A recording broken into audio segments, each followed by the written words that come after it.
Amsal 10 ayat 9. Dan yang kedua terkait dengan hikmat. Nah, ini yang paling spesial teman-teman. Ini yang kalau bilang spesial ya, spesial semua teman-teman. Karena mencakup kalau misalnya nilai spiritualitas yang ada, hikmat pikiran ini kemampuan membuat keputusan bijak berbasis kebenaran Alkitab melampaui sekedar kepintaran akademis yang ada.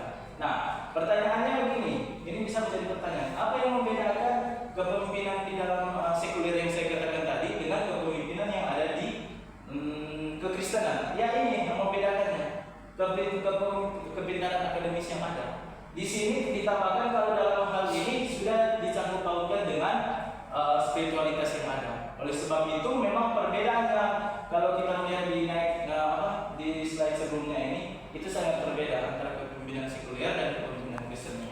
Dan yang paling utama juga tidak kalau begini terkait dengan kasih.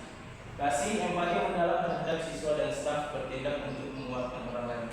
Ya, bisa teman-teman baca di Yohanes 13 ayat 34 dan 35. Nah, teman-teman, sebenarnya kalau cerita tentang kepemimpinan dan organisasi yang ada, mulai dari konflik, mulai dari kepemimpinan maupun setiap mengatasi konflik tersebut sebenarnya ada landasan Alkitab. Nanti teman-teman bisa tanya setiap pertanyaan-pertanyaan itu, nanti saya jawab padatkan di pertanyaan-pertanyaan sebentar.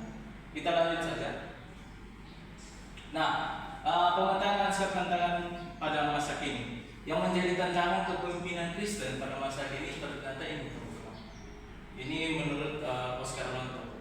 Pluralisme, menjaga nilai Kristen di tengah keberagaman tanpa mengorbankan toleransi. Itu yang pertama. Yang kedua, krisis moral, menghadang konsumerisme, kekerasan dan pergaulan bebas di kalangan siswa. Digitalisasi, memastikan teknologi mendukung karakter rohani dan mendestruksi. Nah, ini yang juga bagian memang kalau kita lihat sekarang memang sangat-sangat melihat dampaknya untuk gangguan dari kualitas teknologi maupun pluralisme yang ada. Apalagi dikenal kita sebagai masyarakat Indonesia yang majemuk, ini sangat-sangat kita bisa lihat. Dan yang ketiga ada kualitas staff, menjaga profesionalisme di tengah keterbatasan sumber daya. Nah, ini juga menjadi tantangan teman-teman di dalam kepemimpinan Kristen yang ada. Finansial, keterbatasan dana untuk fasilitasi dan operasional standar tinggi, bahkan keseimbangan yang ada. Menghindari pemisahan antara prestasi akademik dan kedalaman spiritual yang ada. Nah, ini seringkali juga terjadi kesenjangan sebenarnya teman-teman. Kesenjangan yang dalam hal seperti apa?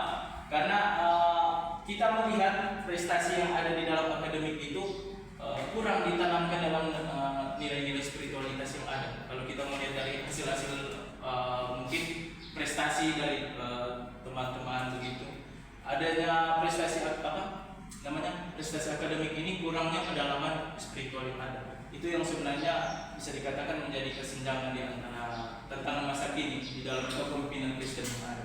Kita lanjut saja.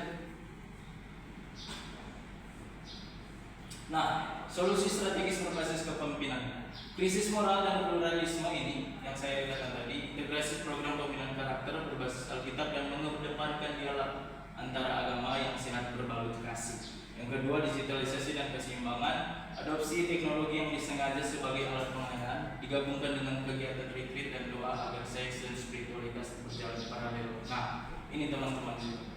Tidak lupa karena kepemimpinan Kristen yang menjadi perbedaannya di sini. Tidak hanya mensentralisasikannya juga di teknologi, karena memang kita melihat pada masa sekarang itu kebutuhan teknologi yang sangat memang juga tinggi. Akan